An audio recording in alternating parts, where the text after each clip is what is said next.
La coopération, elle est fondamentale parce qu'il faut réfléchir en écosystème d'acteurs.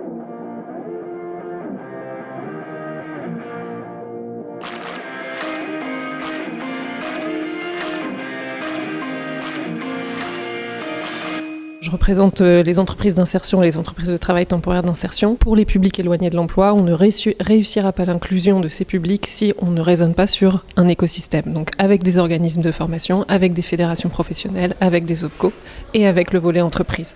Donc ce que permet la CEPOF, c'est bien de réunir cet ensemblier d'acteurs au bénéfice d'une société inclusive.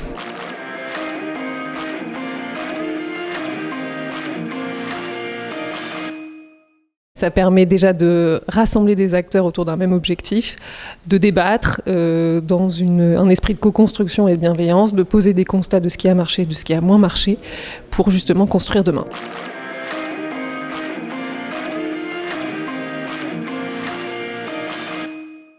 Ce que je retiens, c'est qu'on a vraiment eu un changement dans la perception et dans la structuration de cet écosystème de formation. Depuis 2014, on est passé sur une personnalisation du droit à la formation et c'est vraiment dans cette lignée-là qu'ont été construites les dernières années. Donc ça, c'est une ligne forte qui vient avec des réussites et certaines carences. Pour les publics éloignés de l'emploi, on a vu qu'il y a eu la création du CPF qui se voulait un droit à la formation, mais pour ces publics-là, si on ne donne pas de garantie collective d'exercice de ce droit, c'est un droit qui reste inutilisé.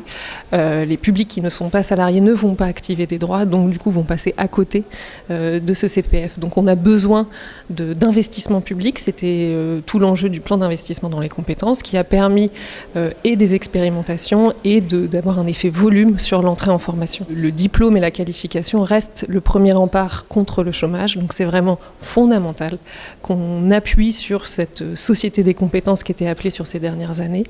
Et pour ces publics éloignés de l'emploi, la compétence, c'est la première marche pour accéder au marché du travail. Et on en aura besoin tout au long de la vie. Donc c'est vraiment cette dynamique-là d'acteurs, cette nouvelle façon de faire de la formation avec une offre beaucoup plus modulée, beaucoup plus agile, qui est à souligner.